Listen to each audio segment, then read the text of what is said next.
All right, Steve Palmer here again with another episode of Lawyer Talk. This is our interview series. Happy to provide video finally.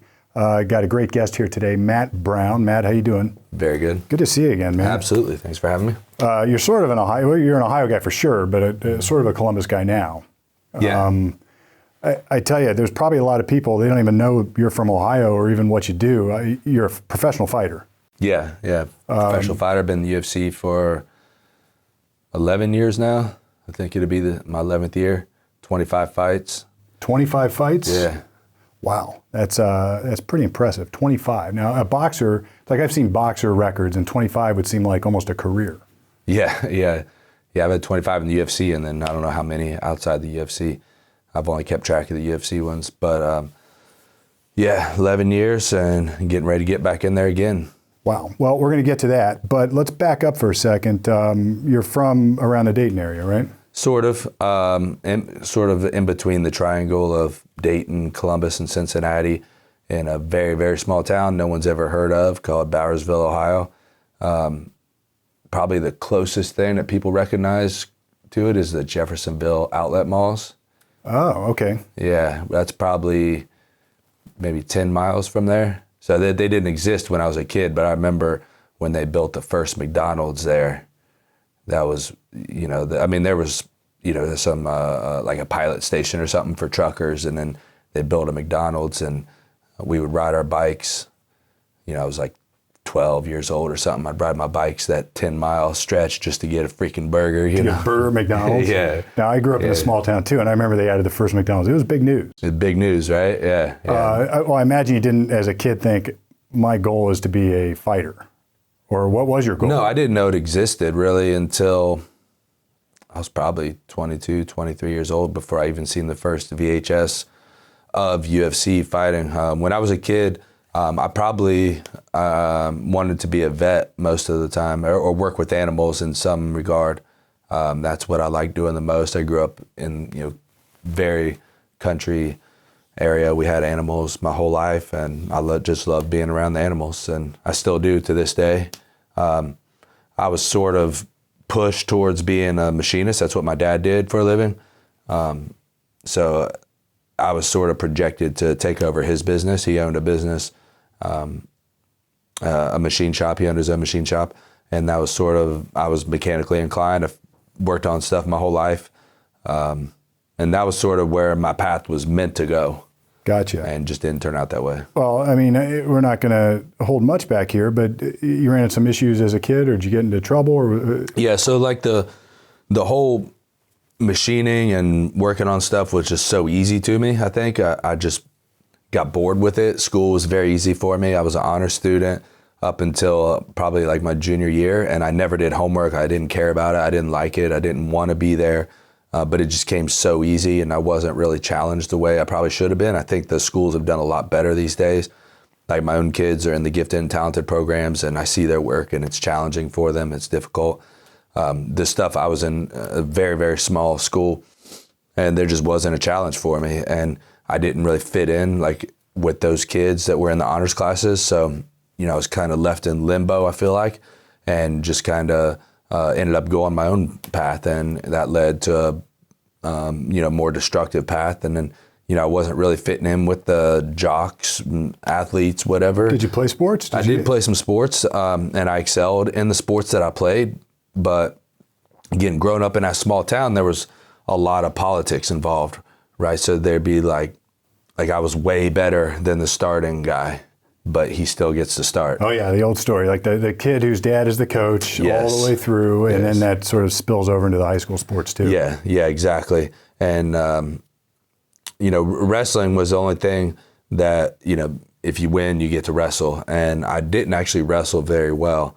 My cousin was actually the star wrestler, so that just didn't work out for me. And I just kind of started feeling lost and went towards drugs and alcohol, and that was sort of the beginning of the downfall. I remember kind of many times I'd be like, after school was over, I was like, man, I could go wrestle and sweat with these guys and work out, or I could go smoke a bong and drink a 40 and maybe get laid or something. Yeah. So, but you actually have those memories of that kind of conscious decision. Absolutely. See, I think that actually shows perhaps maybe how capable or what you really were, because I think there's a lot of people that go that route that don't actually have the wherewithal to say, I'm making a bad decision and I know it. For sure. And I think a lot of it, at least for me, was being in that small town. I mean, I didn't realize how big the world is. I didn't, I was in a bubble, man. Like I had no idea that there was, Olympics were a possible thing for a small town kid like me, or, UFC, or, anything of greatness. Yeah. Who grows up in a small town thinking, I'm going to be on TV, or world TV, really fighting? I mean, who thinks that's going to happen to you? Exactly. And that was, I think that was probably the biggest factor that played into it. Like I wasn't taught, but I have very traditional conservative parents, and they didn't teach me like you can be great. They said, well, this is your path. This is what we did. This is what you're going to do. And feeling very trapped like that made me feel very isolated too. So that, you start turning towards an escape, right? I was a rebel. I was I just wanted to push the boundaries of everything, right? And I still do that to this day. Like I just push it in a positive direction, right? But I've always been the one to take a chance, take a risk, and that wasn't what my life was meant to be from those people. I think that's another great, you made actually two good points. I'm going to hit on both of them. I mean, the first one is schools back then, they didn't really understand some of the issues you're describing. Somebody who's got maybe a really high IQ, or somebody who's really capable, or you had all the potential to be a great student, but didn't necessarily have the interest or the motivation, or maybe it was too easy, whatever it was. And a lot of people today, they're going to call that ADHD or ADD, and they'll get programs for that. But back then, they just shoved you into a different room and said, you go hang out here, and that's that, right? You quit disrupting. And a lot of us also like the schools, they're not designed for people like me. I'm a high performing guy, not saying that arrogantly, but, I need a different direction. Like I need a different stimulus. I can't just be told like, here's your homework, go do it. Yeah. You have to stimulate me because I even tried a semester of college, online college. And like when I was, I don't know, as soon as the internet came around, so like 24, 25 or something. And I was constantly just like, why am I doing this? And the teachers wouldn't give me a good answer. So it made it very complicated in my own mind. Just looking back and, in retrospect, I can kind of examine it in a different way and say like, my mind just couldn't comprehend where this was going. Whereas that's why I always really liked athletics, and I think I liked building stuff. Right, because I can see the final product, where it's going. It's very tangible. You put your energy towards something, and something exists as a result of it. Yeah.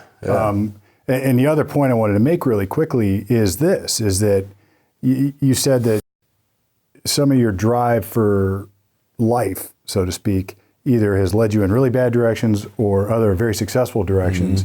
And I think if you actually were to break down maybe some of the most successful people on the planet, they're probably very similar, right? I mean, they're probably people who have been outside the envelope a little bit, outside the normal, I guess, quote, normal existence, and then do it their own way. Now, that can lead to really bad places or really successful places. And a lot of times both. In the same context. Yeah. I think that's a great point. There's, I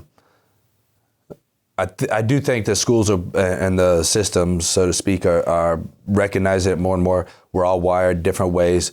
We all have greatness within us somewhere. It's just a matter of finding it and channeling it in the proper direction. Well, and before we get to your greatness, because you've had lots of greatness. You had lots of other bad stuff, though. You started to talk about the direction you were going with drugs and alcohol and consciously making decisions to go in the wrong direction. Did you ever find yourself in juvenile court or other kind of trouble? Yeah. I never went to juvie, but I was in court a few times, very close. My dad was able to bail me out of the situation. Yeah. Obviously you're not blaming your parents for any of this, right? I mean, I think they probably, there's no operating manual for being a parent, right? Sure. We all fuck it up really bad, I'm sure. Yeah. Our parents' generation was a different, just a different paradigm altogether, right? Like the way they did things were, at least my parents were, you do it wrong, like I'm whooping your ass. Yeah, this is how it is. Don't tell me anything different. Yeah. Right, right. Yeah, and my dad bailed me out a few times, mainly because he was maybe a pillar of the community, right? And it was, he was in a very small community, but it was, he was in the what do you call it, the Chamber of Commerce or the Congress or whatever they call for the, I don't even know what they call it. Council or town? The council, yeah, town council. That's what I'm looking for. I think he ran for mayor a couple of times. Like he was the head of the Little League. You know what I mean? So he was a prominent figure in our small little bubble, and he couldn't have me running around destroying his There's a reflection on him in some way. Absolutely, yeah. And and I did some really bad things that were in newspapers and things that I wouldn't even discuss here. Things that could really ruin his image. So he was like, "Hey, I'm gonna bail you out," but I got punished severely for it too. Did you at some point you left home, or at some point I got kicked out of home? You got kicked out of home. Yeah. Well, how old were you? The first time I think I was 16. The first time you got kicked out. Yeah. Okay. Yeah, and then my dad, he gave me a lot of chances. I don't know how many times I came back. Because when you're 16, you think, kick me out, whatever, I'll go figure it out. Right, then you realize you got to buy like laundry detergent, your own clothing. You got to live somehow. Yeah, it's not so easy. And then I'd say the last time was probably when I was 18, and he was like, "Well, now I don't have to let you back, buddy." So that was it. Yeah. Well, you've told me this story before, but it's fascinating to me. How, fighting, how's that happen? Were you a street fighter as a kid? Did you always know you wanted to be a fighter? How's that go down? Certainly got in my street fights as a kid.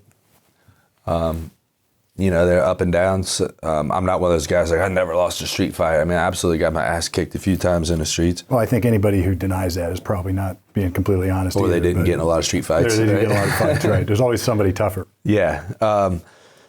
So the first one, I was I went to a fight. It was when I first heard about the UFC, and I was watching the VHSs of Tank Abbott and Vitor and these old school guys, and we go to this fight.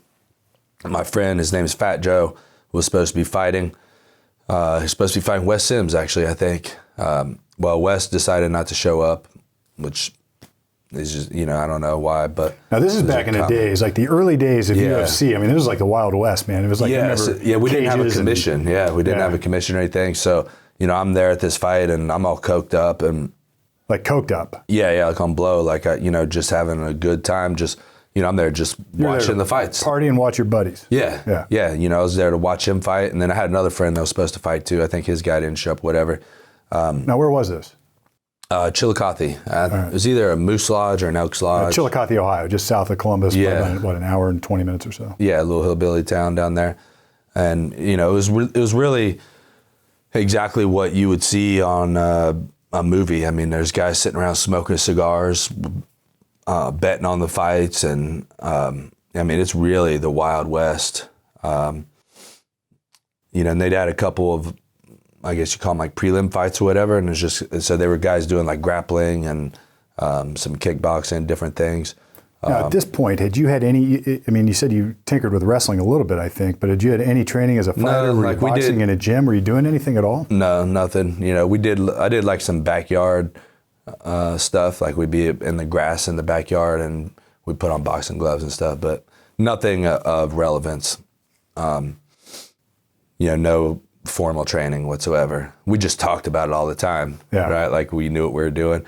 Well, I take that back. Once I actually, that wouldn't count either, but so I did have a Ken Shamrock DVD, and I remember like I used to get real drunk and me and my buddies would sit there and practice the moves. We just didn't know what to do, so we just, instead of sitting around on the couch drinking, but hey man, let's practice these moves. And so I learned some things there, I guess. Probably doesn't count though. But I was that guy, at every time we'd party, like I'm trying to find someone to fight.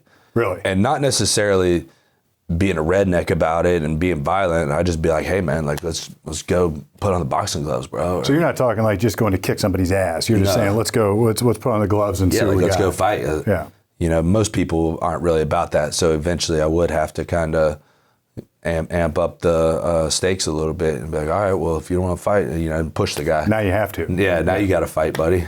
Especially if there's girls around, you're like, look, now you got to fight, buddy. Yeah, like, now you're in it. Yeah, or hit on their girlfriend or something, just try to start something. But I never meant it like maliciously. I was just like, I just want to fight. And then sometimes I couldn't find a fight and I'd just go for a run or something. I just had this energy, man. I was just, it's just who I was. I just had this energy. I just wanted to get it out. I was very aggressive and just wanted to get it out, man. And well, take us to Chile. What happens in Chillicothe? yeah, so again, I was really coked up, and they did literally what you'd see in a movie. The announcer stands up and he's like, "Who wants to fight the champion?" And they had this guy up in the cage who's pretty ripped up, and I still remember his name to this day was Dusty Keplinger, and I didn't know at the time, but he was going pro in his next fight. Dusty Keplinger? Keplinger, yeah. Okay. He was supposed to be going pro in his next fight. But at the time, I think I just went to the restroom, hit a line. I was like, oh, I'll fight that motherfucker. Let's go. And they're like, all right, well, here you go. Do you have a mouthpiece and a cup? And I ran across the street. There was a little sports shop over there and got a mouthpiece. There was a restaurant across the street. Used their microwave and a bowl of water to boil and bite the mouthpiece. Brought it back. My one friend that didn't fight, Fat Joe, he let me borrow his cup. Like I still remember this day. Like, I mean, he's a big guy. So his jockstrap, like we had to like tie it up and it was like just way too big for me. And I was wearing, I think like jean shorts. Yeah. Went in there and this guy. Hold on a second, because here's what we're going to do. We're going to take a quick break and we're going to hear about the fight. But to sort of set the scene here, there you are in Chillicothe. You went down there to do nothing except for party and watch your buddy maybe fight. Yeah, and I wanted to see, that was the first time I'd ever seen a cage fight. So I wanted to see what this is about. What it looked like in real life. Yeah, I'd never even seen it on the VHSs before. I mean, we had, I don't think, maybe I did, but, we had the VHSs, but I didn't have like a VHS player. So yeah, I guess I had seen them. But I'd never seen it in real life before, in person. And you strap on, or you walk across the street, buy a brand new mouthpiece, get it molded, buy, what else did you say you had to buy? A jockstrap. A jockstrap. You borrow a jockstrap from a buddy. From big taking, it's like, they're taking challenges and you say, I'm your guy. Mm-hmm. All right, we're going to hear that story and lots more when we come back from our break. All right, back from the break. Here again, Lawyer Talk with Matt Brown. So when we took our break, you had set the scene here for us. You're wearing your buddy's jockstrap. You had to run across the street in Chillicothe, find yourself a mouthpiece. You're decked out in the best fighting gear, cargo shorts or jean shorts. And they say, we'll take anybody who wants to come up, and you say, I'm your guy. And don't forget the line of blow. And you're geeked up on cocaine all the way through. That's the important part, right? It's, powdered courage, right? Yeah, there you go. So you got your powdered courage, you got your new uniform ready to fight. Yeah, ready to go. Happens, so I go in there, we fight. So originally, Dusty Keplinger was the champion, right, that they were promoting to fight, but they ended up matching me up against a different guy.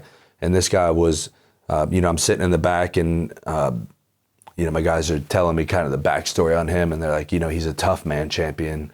Right, like you need to take him down. So I remember the Ohio Tough Man competitions where it would just be like this. They'd give you gloves, I think, but then you would just go brawl in the ring. And exactly, 1 minute rounds, 3 1 minute rounds. Like the winner of the tournament gets $1,000 or some bullshit.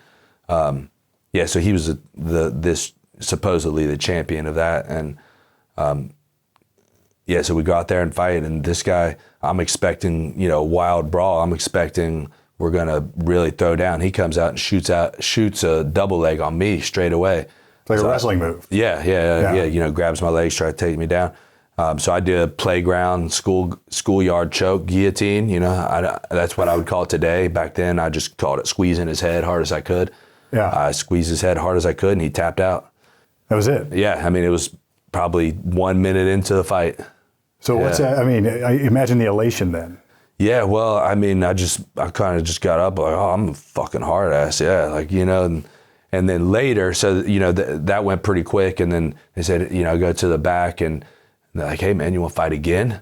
Like the same day? Yeah, they're like, you know, the Dusty, you know, he's got you know, he doesn't have an opponent, you know, no one, you know, ended up getting no one to fight him or whatever, so I don't remember all the details how it all worked out, but ended up fighting him.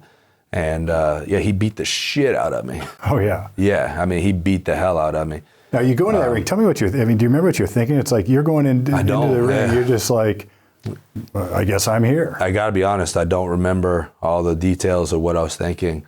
It must have been something really stupid. But you know, he beat the hell out of me, but he couldn't knock me out. And I remember talking to him after, and he's like, dude, he's like, I don't know. He's like, I was trying to kill you, you know? And he's like, you must have a hard head. He's like, you're the toughest son of a bitch I ever fought. So it didn't really get me down, you know? I was like, and I come to find out later, I said he was going pro in his next bout. You know, that was kind of a tune-up night or whatever, you know, just a showcase for him that night. So to me, I was like, well, I just hung in there with a professional, you know, this dude's one of the baddest dudes around, like, you know, and I hung in, and I was like, I just need a couple weeks training, and, you know, and I'll come back and fuck him up. Well, you know, I did that. So things sort of, at this point, it just sort of made the decision, look, this maybe is going to be a career choice, or I'm going to start fighting. No, at that point, I mean, I thought I was doing it the right way. I was like, dude, I'd do some cocaine and just show up and fight, and, you know, I'm going to fuck some people up. Yeah, I was like, this ain't that hard. Like, this is natural. So I actually did that. Not exactly that way, but a couple of times more. And then finally I ended up fighting the first time that they actually, like, someone called me ahead of time to fight, and they called me to fight a guy. They told me it was a Muay Thai match. So this was, yeah, so I'll rewind a little bit. So I actually went to a gym, you know, and literally the second day I was in the gym, yeah, again, someone called me and said, hey, we want you to fight. And they said it's a Muay Thai match. It's over in Bell Fountain. And Muay Thai is like a boxing, kickboxing type kickboxing thing? Yeah. with knees and elbows. Okay. And so I met my friend of mine, Dorian Price, who's still my coach to this day. Met him. He was the one that got me to that gym.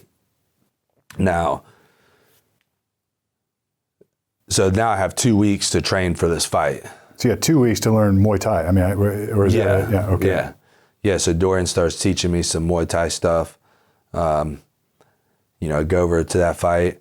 Come to find out, I didn't know it. So it's kind of funny. So we got out there, you know, and the dude comes in. The first thing he does is he double legs me, takes me down. Yeah, and I looked over at the ref. I was like, wait a minute. I thought we were doing Muay Thai. Right? I mean, we're in boxing gloves, shin guards. You know, I was like, wait, I didn't know that's part of Muay Thai. Like, so, okay, you know, so he comes out, he double legs me again, right? And I'm looking at the ref like, what are we doing, right? So I said, okay, well, I guess we're wrestling. Like, not a single punch has been thrown in. So I come out the third time, you know, and I just drop my hands, like, okay, we're wrestling. And he fucking kicks me in my head. And I was like, what are we doing? Well, anyway, he proceeded to beat the hell out of me for a few rounds. Again, didn't knock me out. I had a third shift job at the time. I still remember going to that third shift job with like 2 black eyes, bloody lip. Like after the fight? Yeah, after the fight. Just busted all to hell, man. And that was when I decided I needed to get to a gym. But come to find out later, it was actually a Sand Chow fight. The kid was 9-3. Like, they completely just set me up.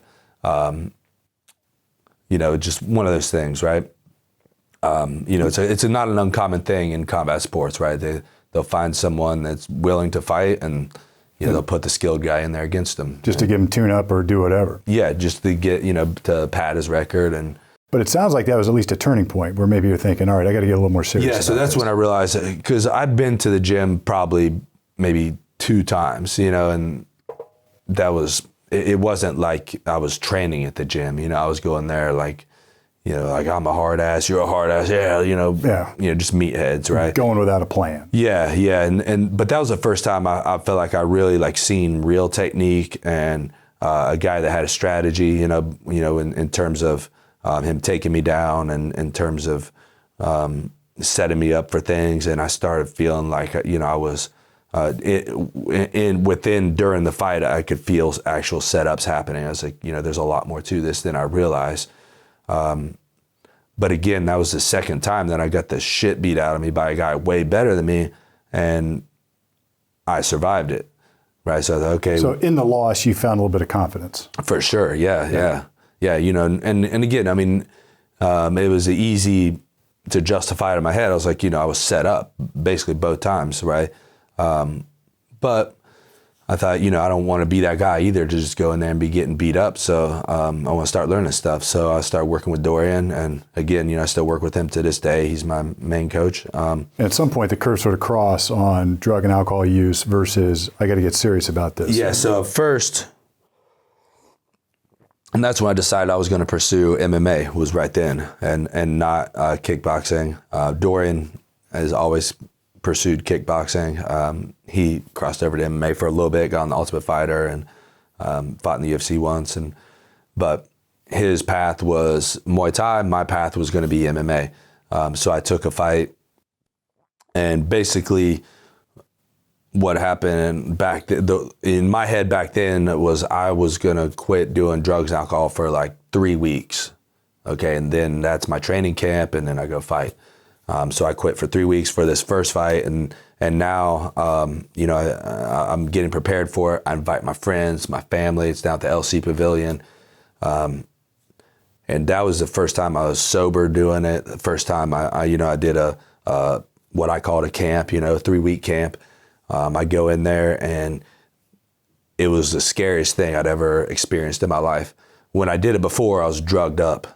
And I didn't know what I was getting into. I was completely ignorant of what the real deal was. This time, I'm sober. I know what's going on. I have to think about this shit all day long. The day of the fight, I'm thinking about the day before. I have to make weight. It's all this professional shit. I think, this was around when the Athletic Commission started sanctioning everything. And now it's real. Well, and there's some physiological and actually a good explanation for that, too. It's like when you stop using drugs and alcohol for a certain period of time, it's like the black and white turns off and the color turns on. Yes. All of a sudden. It's like all of a sudden the world is crisp and clear, and it can be scary. It was so scary. Yeah. And that was, I remember standing backstage getting ready for the fight. We wear 6, I think they maybe gave us 8-ounce gloves for that one, but generally 4 or 6-ounce gloves for fights, which is a very small glove. Boxers wear 10, 12 ounces usually. Sparring, you wear 16 ounces or 18. And I remember not being able to lift my hands up. I'm standing backstage like this, and I'm like, dude, my hands are so heavy. I was like, how am I going to fight? I can't lift my motherfucking hands. What am I doing here? And then I'm looking over across, if you know the LC, I'm on one side of the stage, he's on the other side of the stage. We're both warming up. I'm looking over at him. And, at this point, he just looks like a killer, he could be the biggest dork ever, but he's a fucking world. In your head, you've got this. Yeah, he's a monster over there, And I'm like, dude, this is nothing like what I expected. This is the worst thing ever. My dad's out there. My mom's here. My fucking friends and family, they have expectations now, Before it was just fun. I'm just going out there. You would set expectations for yourself too. Absolutely. It's I'm going to make a decision and I'm going to do something other than what I've been doing. And now all of a sudden it's real. It's real, man. And now I got to look at this guy. And then Mark Coleman was there too, the grandfather of ground and pound, the first UFC heavyweight champion. He's there, and that didn't make it feel any better. He gave us a speech in the back. Me and him are good friends now, but I still remember that speech, man. I was just scared out of my fucking mind. I was like, because he's just ripped. He's jacked. He's 240 pounds. And I was like, man, that's what you got to be like to do this shit. I'm like, yeah, I'm not like him, right? Again, it's all just real now, I remember the day of the fight leading up to it, man, just scared out of my fucking mind all day. I was like, what am I doing? This is ridiculous. But then that bell rang, man, and we had a good fight. I beat him pretty quickly. So how about that, right? You had built this guy up to be this menacing force because I think of your own expectations of yourself, and then you beat him. Yeah, I beat his ass, beat him pretty good. It wasn't that long of a fight, and but the experience really woke me up And I realized, okay, that was when I finally kind of turned the corner and I was okay, I can do this, but I don't want to be scared like that again. You know, like I better go train. So your remedy for fear was preparation. Yeah. Which is really, I mean, it's like that in anything in life, right? Yeah, I'm sure. I'm sure for the most part, yeah. But that was, you know, that was what sparked me. So you look back on that maybe as the moment that, all right, well, actually, let me ask you this. What happened with the drugs and alcohol after that? You said 3 weeks. When did you leave that behind and say, I'm going a different direction? Well, I had about, I don't remember exactly, somewhere around 13, 14 amateur fights. Just traveling around, just fighting anytime you could. Back then, you could fight. I knew some guys that would fight Friday, Saturday, you know, on different shows. You know, so you could get away with a lot. I would just go around and fight whenever I could. So I would usually, it wasn't so much like I put it in my head like I'm going to stop doing drugs and alcohol. But the fact that I just started getting in the gym all the time, I started training all the time. I loved doing it. I loved it more than going to the bar, and I'd wear myself out. I'd be tired at the end of the day, and I wouldn't feel like doing it. You know, I wouldn't feel like going out and drinking and everything. I was still doing it occasionally, but it sort of just started phasing its way out. It wasn't even really a conscious decision until I went pro. And then, you know, now there's something on the line. Now is, you know, now it was your livelihood. Yeah, well, now there's a real chance of doing something with it, right? And now that I'm going pro, you know, I know that, you know, that we're stepping up the game. You know, there's some serious guys out there, and it was probably about a year into it, and the drinking and coke and all that had really phased out. Well, it's inconsistent with what you're trying to do. Exactly. It sounds like on every level. Exactly. And it really, again, it wasn't a conscious decision. It wasn't one day like I'm going to stop this, but it was just kind of falling off little by little. And well, let me ask you this. What direction, have you pondered what direction you think things would have gone for you if you didn't find this as a career or a life choice? I haven't thought about it too much, but I can't imagine anything good. Yeah. I understand the fighting arts or the martial arts or what you do. It's more than just beating people up. I mean, there's a mental, meditative component to it as well. Mm-hmm. Do you get into that side of it? Mm-hmm. I do tons of mental training, do meditation. You almost have to, man. Again, like, I mean, when you're fighting in front of millions of people, you know, there's a high expectation, like I'm talking about there, and there's a lot of pressure on your shoulders. Like my kids come watch my fights now, you know, like if I don't do some things to relax and not think about that, then it'll get the best of you, I think, every time. You said something that sort of ventures into my line of work, which is helping people, and I love helping kids who have gotten themselves in trouble. Mm-hmm. And it's fascinating to me because what you said is there was not necessarily a conscious choice that you made, like I'm done with this lifestyle of drugs and alcohol and partying, but you slowly replaced it with something else that had a very positive impact on your life, even though it was something like fighting. Yeah. And I wonder in today's day and age if that kind of training or that kind of discipline or that getting kids in your gym, for instance, have you seen an impact on kids that come and work out with you? Absolutely. And I believe that very strongly that, you know, we all just have this energy within us, and it can be channeled in multiple directions. If it's not channeled towards something that you have a strong emotional attachment to, then it's going to go to the dumpster. I'm gonna shift back to your career and the future in a second, but before we get there, I want to follow this up a little bit because you have your own, I guess just for everybody's information, you have your own gym right here in Columbus now. Mm-hmm. And what kind of work happens? Is it training, fighting? Is it just fitness? What goes on? Yeah, we do a little bit of everything. What's it called? Immortal Martial Arts Center. And we do a little bit of everything, you know, mainly martial arts, Brazilian Jiu-Jitsu, submission grappling, and Muay Thai and boxing are our primary. Those are our primary arts that we focus on. And that's, you know, again, when we talk about the energy, I mean, that's just where our energy is directed towards. You that's what we promote. Even though there's a heavy fitness component to that, there's a lot of camaraderie that goes along with that. There's a lot of different pieces. But well, we were talking before a little bit about this off the air, and it was interesting to me to hear that you have classes for kids of, I think as young as 8, you said? No, as young as really 3. As young as 3? Even though we advertise it as 4, we accept 3-year-olds too. So my daughter's 3, she does a class. Is there a concern among parents, among those you encounter about, hey, you're teaching my kids how to fight, this isn't good? And what's your response to that? There's always, we get that a lot. First off, we teach our kids to survive first. That's what the beginning of every program is, and there's a progression that goes along with it. So at the beginning, anytime we take a kid in, the first thing he learns is how to survive. It's not how to do any offense whatsoever. And that's really, even white belts or guys that come in the gym their first day, if you want to be a competitor, right? And say I'm a mold a competitor into a world champion.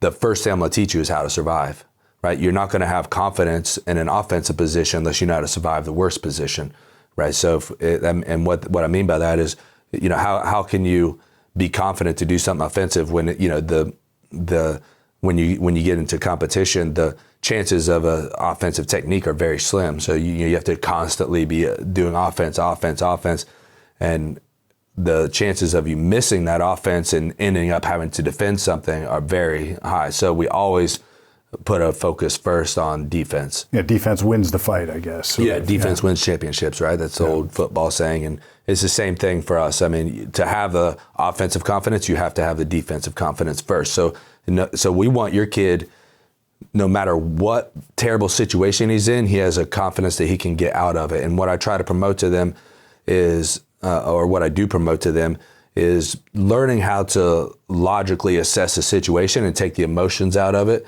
And I think it carries over into life too, is we take out the emotion of the situation, and there's a logical sequence to getting to a better position, no matter how bad of a position that you're in, right? So if someone's sitting on top of you, punching you, right, there's a logical way to create mechanical leverage to push him off and get up to your feet so that you can get to the next thing. Let me sort of bring that back to my world again, because I deal with kids all the time who get in trouble, and I try to help them. And you do too, I think. In your gym, we're probably doing the same thing on different sides of the equation. Absolutely. And I've got this. I have this firm belief that if we, particularly as young boys, are comfortable knowing that we can defend ourselves in some way, shape, or form, we're less likely to act out and try to prove it. I believe that. And I do believe in energy that we put out every day to the world, to others. And if you're putting out an energy that you're not afraid, and I'm not talking about being aggressive or being the kid who's the bully who picking on other kids, because I don't think that's what you're teaching at all. Not at all, no. Nor do I believe the people who are bullies actually learn this skill. I think there's an energy that we put out that protects kids from being bullied because they just know, and they act like they know. And they're not going to be picked on. And that's one of the first things I usually tell a parent when they do have those concerns. I tell them, look, predators are looking for prey. They're not, they're not looking, like lions are looking for sheep. They don't want to go fight other lions. Yeah. What a great point. Well, we're going to take another break, and we'll be back. And I want to follow up a little bit on what's going on with your career now. I'd love to hear about your thoughts on your biggest fight ever and how that went, and then we'll wrap it up. All right, back from break. Matt, I promised everybody I was going to go and talk about your career and your biggest fight, but just while we were taking a break, you mentioned something I think we just got to follow up on. You said something about seeing a young kid with his or her head down, scared, first walk into your gym. Why don't you just tell us what you just told me about that, because it's fascinating stuff. Yeah, it just really brings me up, motivates me, inspires me, and feels so good just to see these kids again. They walk in day one, and maybe their head's down, their self-esteem's low, they're scared, maybe they got bullied in school, different things, and then a month or two later, these kids are powerful, man. They're strong, and sometimes it happens that quick, sometimes longer, sometimes shorter, but they feel completely different. And I talk about this a lot with the parents, and what we were just talking about, like prey versus predator, right? a lot of times the predators are, I call it the force versus power, right? They're trying to force something, the bullies, right? That's what they're trying to do. They're forceful, but they don't want to go against someone with power, right? And there's a difference there where force always gets a reaction. Power doesn't always get a reaction. You can feel when someone walks in the room powerful, right? You don't necessarily feel that when someone's trying to force it.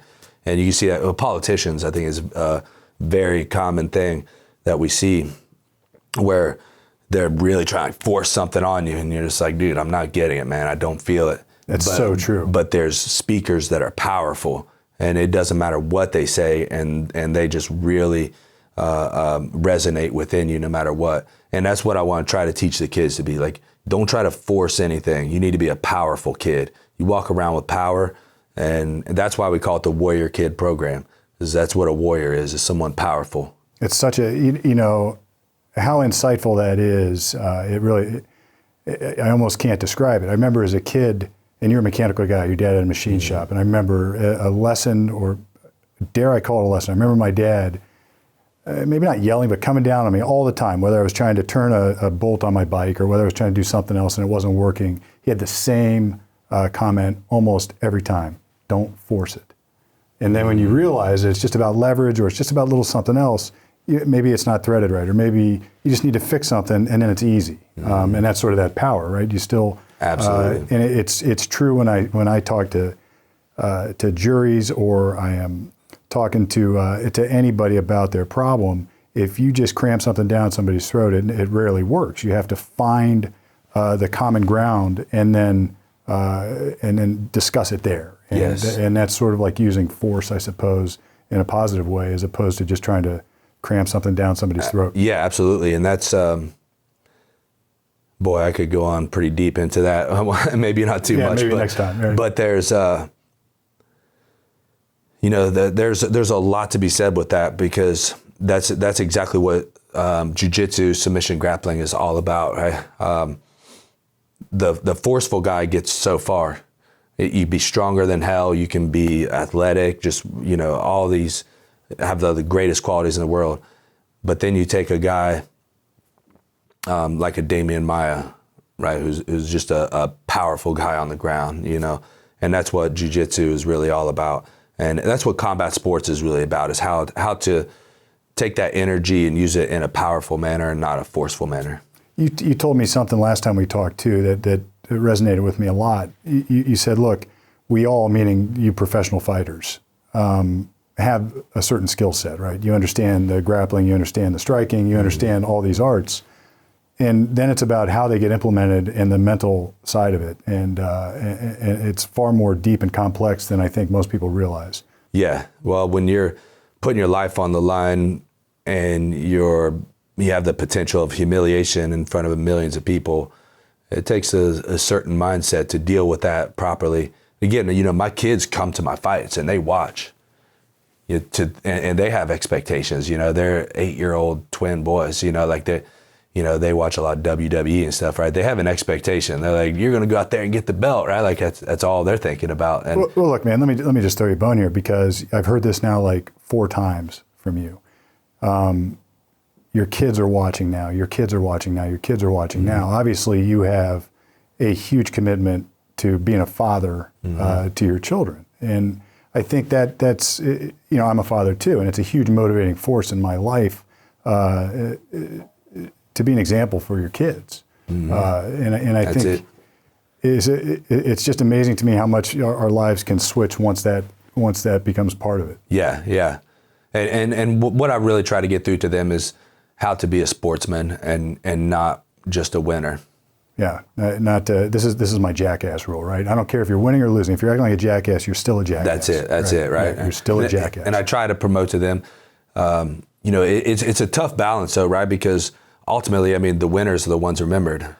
Yeah. Right. The winners are the ones that write the history, right? And no one gives a shit about the loser, so you don't want to be a fucking loser either. Yeah. But I guess you have to define what winning and losing is, right? And then you can win. Now, certain society has a definition for winning, and that's certainly important. But you can't just say, I'm going to go be a winner in the ring, or I can't just say, I'm going to go be a winner in a courtroom. I have to define my battles incrementally until I can. True.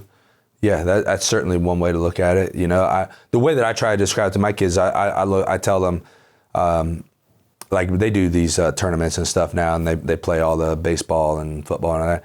And it's a little bit harder to describe when you talk about the team sports, because team sports are just, I don't know, to me it's just ridiculous. But yeah, well, you're talking to a team sportsman, but I get it, right? Well, it's a fun game, right? But that's about it to me. But when they do like a tournament, I try, or when I do a fight, and this is what I try to promote to all my fighters too, is like what this is, what a fight is. See, I'm a martial artist for life. This isn't, it doesn't begin and end with a fight. That's my goal isn't about the fight. What the fight is a picture in time of where I'm at throughout my journey. That's just you're just walking along a pathway of windows, and you just open the window, and that's where I'm at right there. And then we move on to the next one.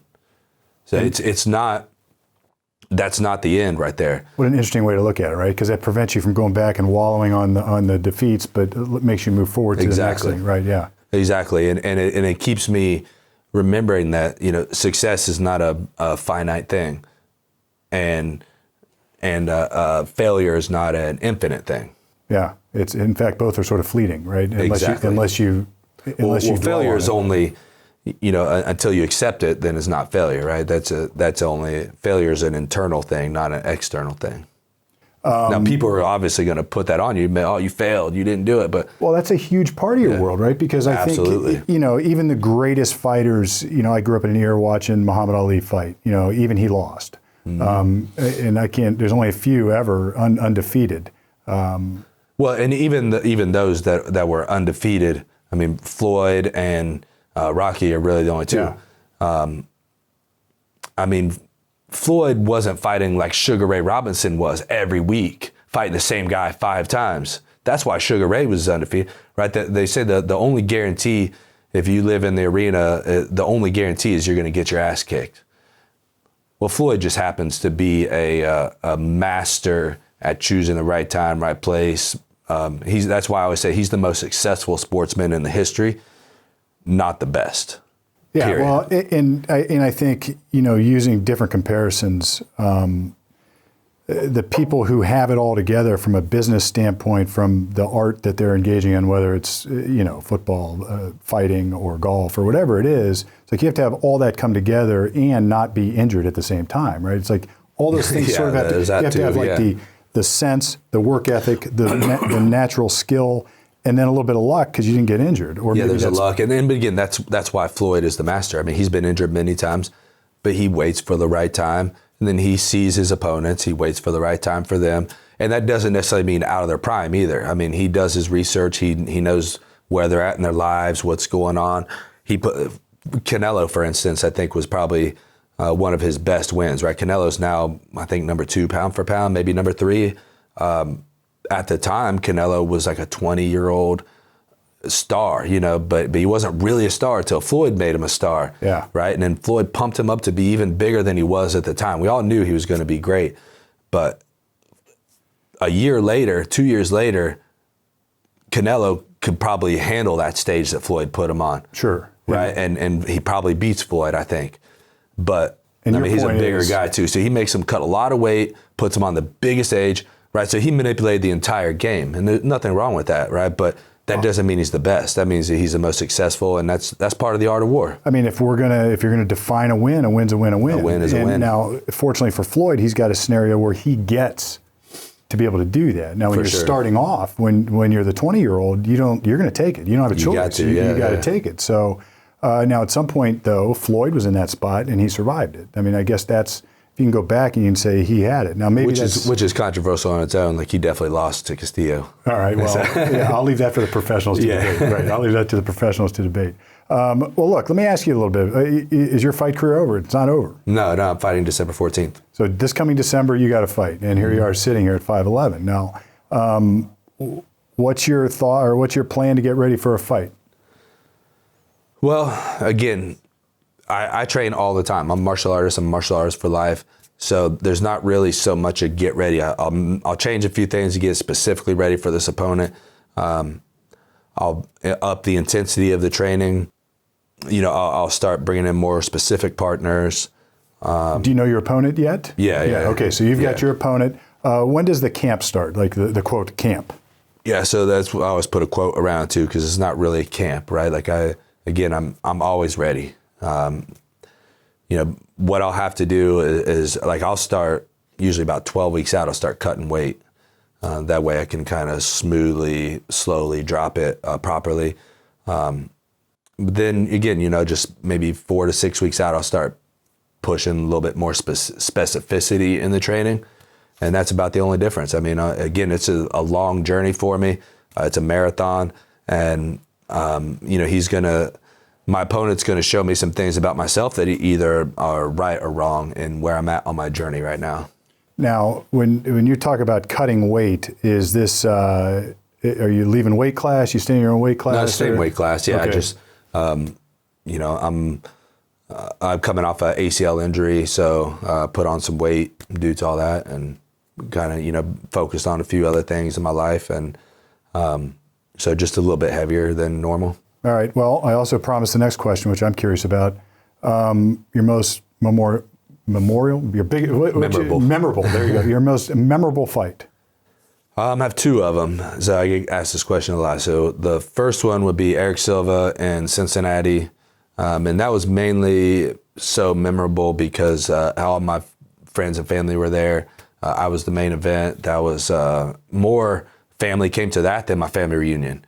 The day after, when we went to get breakfast, I mean, we packed out the restaurant, and it was really crazy. And my kids came in the octagon after with me because I was the main event, so they were able to come in afterward. See, there you go with your kids again, right? So you take your most memorable fight, and one of the first things you go to is because your kids are there. I think that's awesome. Yeah, absolutely. And so that one, and it was a great fight too. Ended up getting fight of the night. I think it was like number 3 or 4 fight of the year. It was just a great fight. But number 2, which would probably be number 1 if it wasn't for so much family stuff, would be when I fought Robbie Lawler. If I would have won, I would have fought for the title. So that's why it was the most memorable, because it was the closest that I've got to the title. I thought that I won. So, whether I fought for the title or not was hinged on a judge's decision. So, well, irrespective of the outcome in the ring, is there a fight that you can think of where you just felt that you were on your game as good as you have been thus far? Maybe the Robbie Lawler fight. I fought this kid, Jordan Mean, where I probably felt like more in my zone than I have in any other fight, where, I probably felt more determined, more in that flow state inside that tunnel than I'd ever felt. Well, let's shift it back to your business, and then we'll wrap it up. I could spend another 2 hours probably talking to you about some of this stuff, but what's the name of your business again here in Columbus? Immortal Martial Arts Center. And where's that located? Lewis Center. Lewis Center, Ohio. That's up in Delaware County, just a little bit north of Columbus. Yep. And if somebody wants to look you up online? ImmortalMartialArtsCenter.com. Okay. Now, I also noticed your shirt. I can't help but asking. Immortal Coffee? The Immortal Coffee. The Immortal Coffee. This is, I guess, one other question I wanted to follow or ask you about was, at some juncture, a fighter, the career's got to end, and you got to look for some other way to earn your living or maintain what you're doing. And you've got your gym, you've got the coffee, and I know I've talked to you about some other business interests. And how do you feel about making that transition sort of into the real world? I'm excited for it. It doesn't really bother me, and that was sort of why I've kind of tried to start these things before my career has ended. I look at it like the gym I see as a local thing, right? Like maybe over time it could become more national, but I look at that, the coffee as something worldwide. So, and I'm passionate about both of them, so, it works out really well for me. Well, I don't think there's any secret to your success. You're a hard worker, you're a smart guy, and you've got the right mental attitude about it. And I think that carries forward not only with your fighting in the ring, but also in the business world. And I know I've talked to you a lot about that. So yeah, I try to. And just like in the ring, the business is no different. The hardest part of the whole thing is the the mental aspect. I mean, business. The difference in the business is, in a fight. I mean, I'm really nervous for a day or so, in maybe a couple hours, really. Whereas in business, I mean, you're nervous 24 hours a day. No, I got you. There's a lot of stress. Yeah, you could get that call at 2 a.m. But you've got to deal with both, though, right? So you've got to prepare for the fight and run the business. And tip my hat to you, man. It's not. Look, I run a business. I run a small business, and you're responsible for everything. You're doing that plus preparing for a fight. Well, fortunately, I have good people around me that help out a lot with that. And the gym business really, is. Even though there's a lot to it, it's pretty straightforward. It's probably not as complicated, I think, as most other businesses. And basically, what I've learned over the year of doing my business is just how to delegate, and that's an important part of it. Your next fight, who's your opponent? Ben Saunders, December 14th. December 14th. Where's it going to happen? Las Vegas. All right. Well, thank you for coming. Well, thank you for coming in, Matt. I appreciate it. Yeah, my pleasure. And I tell you what, I'm going to check out the gym with my kids. Please do. Everybody else can too. So I appreciate it. Well, this has been another awesome episode of Lawyer Talk with Matt Brown, and we'll be back for more next time. Sweet.